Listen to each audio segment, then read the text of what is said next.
He thought because all the charts were telling him it's going up, it's going up, it's going up. I literally was next to him and I saw it start to go down and he was starting to freak out. Then he added more to help his position so he didn't go lower, and added more and added more. He lost 200 grand in literally 10 minutes.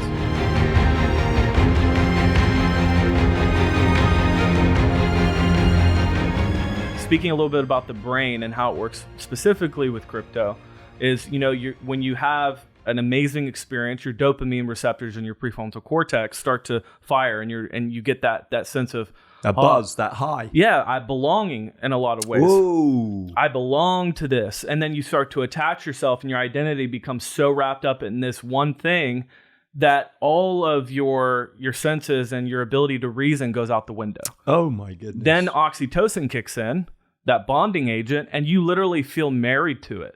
Oh, what? So friends of mine that are traders, for example, right? They would be trading this crypto using leverage on it, which leverage means basically that they're borrowing more than they have to make more. But the problem with leverage is if it goes up a certain amount out of your threshold, like if you're longing and shorting, you want it to go up and it starts going down, you could get liquidated, which means that you're done. You're done. It's all gone. And I've had friends lose 150,000, 200,000 in 5 minutes. No. Trading crypto. And this guy was an experienced trader. He was one of the best in the world. Wow. And I was sitting next to him as he was trading, and he was using 50x leverage, which means he had 20,000, I think 30,000 worth of Bitcoin in his account. 50x that, so times 50, he was leveraging to make more. He thought because all the charts were telling him it's going up, it's going up, it's going up. I literally was next to him and I saw it start to go down and he was starting to freak out. Then he added more to help his position so he didn't go lower, and added more and added more. He lost 200 grand in literally 10 minutes. Golly, Isaac, that's horrific. And that was a lesson that I had to learn. Again, let me just comment on that. Kate and I have a golden rule that we learned from someone else. Someone else taught us. And that's this. We never, ever invest what we can't afford to lose. And just having that little rule of thumb in our hearts has saved our bacon on a number of times, because it's meant that we've been able to make our investments without jeopardizing our futures. And that's something that I feel is of great worth for Kate and I. Absolutely. I mean, that's how I live my life now. Is even though I would consider myself decently educated in crypto, I still approach it within your limits, with reverence. I'm like, if I put this in, I got to know that I could potentially lose it. When Amazon first came out, they had their stock, it went way up. People invested. Then it went down 85%. Wow. Right. So this is the rule of thumb I use for my life. If you're investing in something, if you hold it for 2 or more years, you're an investor. If you trade it or sell it, you're a trader.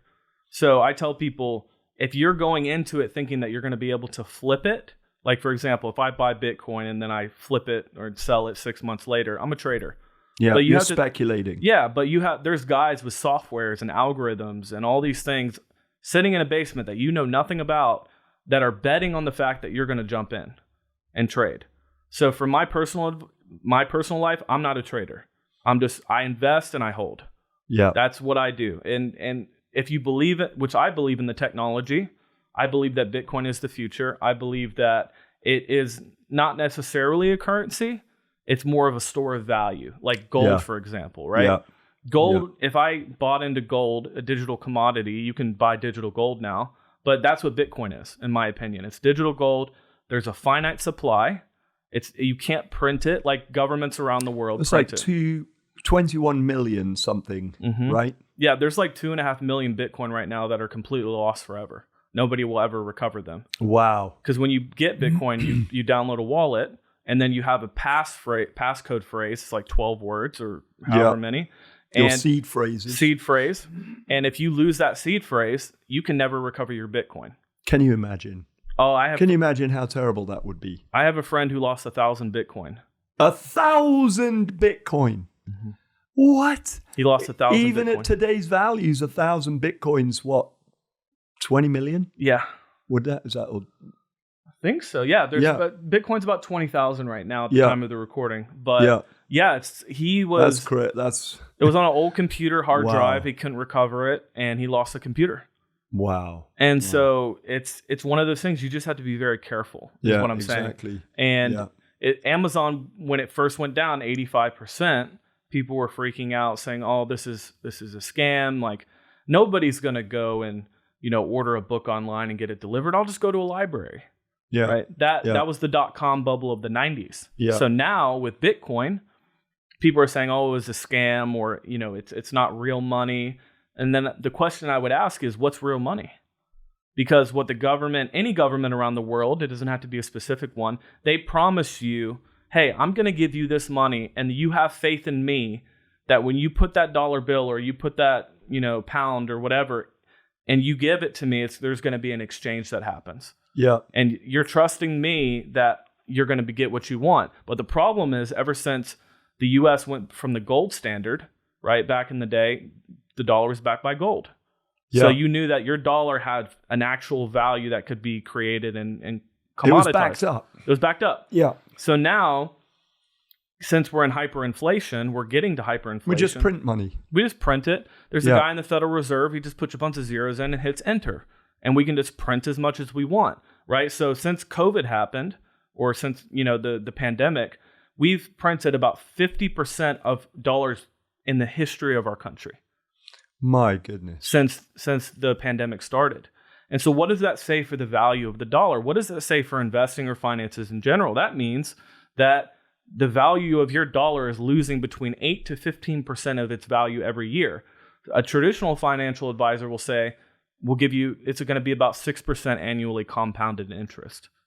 So even if you have a financial advisor or 401k, you're still losing percentage points every single year of your money going down. Right. In terms of the purchasing power of that of that dollar. Yeah. So like where we're against other currencies right now, the dollar's doing pretty good. It's pretty strong. Yeah. The Dixie chart, as they call it. Yeah. Right. But in terms of goods and commodities, it's weak, which is why inflation's skyrocketing. Yeah, inflation, and then what's happening with wars overseas and.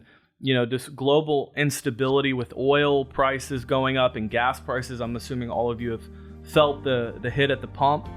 Those are some things that are just a result of overspending, promises not being delivered by any government, right? Because the government in and of itself is just a big cog of a machine, right? Anything that's government funded, in my opinion, it takes longer. It's more money. So if you do a government contract, let's say for construction, you're going to pay about 3 to 5 times more than you would if you did it privately, right? So that being said, with traditional finance, it's an old way of viewing money. Yeah. And the world is changing. Thank you so much for joining us, and we hope you really enjoyed this video. Don't forget to subscribe and also click on that notifications button. Also, click on the links below. We have lots of resources for you to enjoy that we believe will help you to live an amazing supernatural life in the power of the Holy Spirit. God bless. See you next time.